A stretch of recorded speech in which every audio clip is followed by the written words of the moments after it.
लगातार गवर्नमेंट की तरफ से और जो NGOs हैं उनके माध्यम से चलाया जाएगा। इसमें सरकार गवर्नमेंट की सख्त हिदायत है कि इसको NGOs, महाविद्यालय, विश्वविद्यालय और तमाम इन चौराहों प्रोटेस्ट के माध्यम से चलाया जाए, जिसके तरह से महिलाओं की सुरक्षा को सुनिश्चित किया जा सके, जो कि हर तरह से तत्कालीन समय में और जो हमारा आज का विचार जिस पे कार्यशाला आयोजित किया गया है उस पर भी देखा गया है।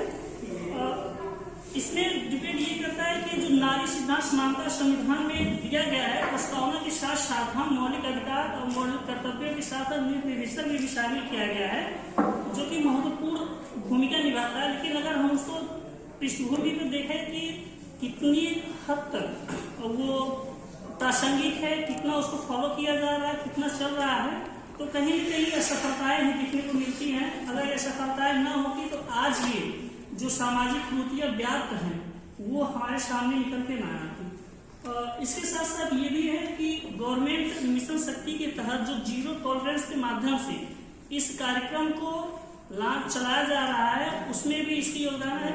इसलिए क्योंकि गवर्नमेंट का जो प्रोसेस है, क्लासरूम के माध्यम से एक महिला पुलिस का हर जगह ग्रुप बनाया जा रहा है, हर थाने पे दिया गया।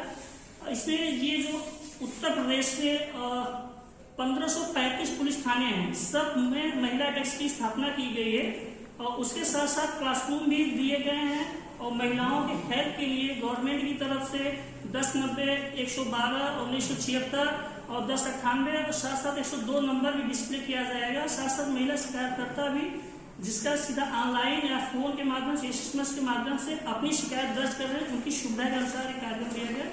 माननीय मुख्यमंत्री के आदेशानुसार विश्वविद्यालय में और महाविद्यालयों में ये देखते हुए इसको और भी बढ़ावा देने किया गया कि आने वाले भविष्य में जो छात्र छात्राएं हैं ये भविष्य के कर्णधार हैं और राष्ट्र निर्माण में महत्वपूर्ण भूमिका निभाते हैं। इसके माध्यम से मिशन शक्ति अभियान का और भी उद्देश्य ये है कि बालिकाओं में जो जन जागरूकता पैदा करना, साथ साथ स्वावलंबी बनाना, उनके प्रति हिंसा को करने वाले लोगों की पहचान करना, उनको सुरक्षित परिवेश निर्धारण करना और उनको अच्छी अनुभूति प्रदान करना, ये मिशन शक्ति के अंतर्गत कार्यक्रम चलाए जा रहे हैं।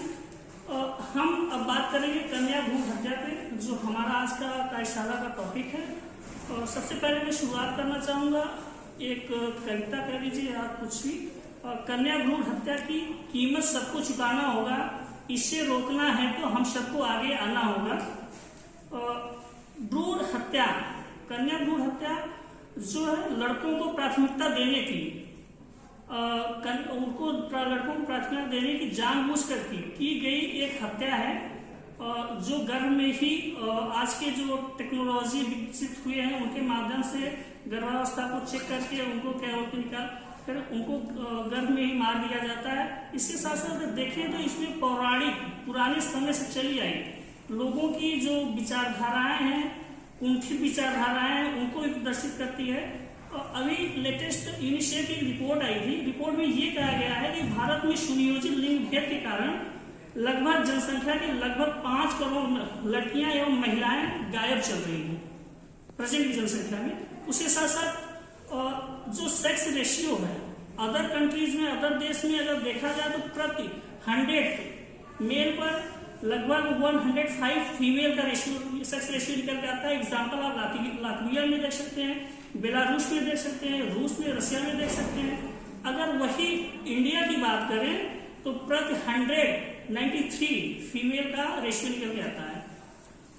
इसी में यूनाइटेड नेशन का भी एक स्टेटमेंट है कि अवैध रूप से लगभग, भारत के परिप्रेक्ष्य में ये है कि अवैध रूप से लगभग प्रतिदिन यानी पर डे के हिसाब से 2000 अजन्मी कन्याओं की हत्या की जा रही है भारत में।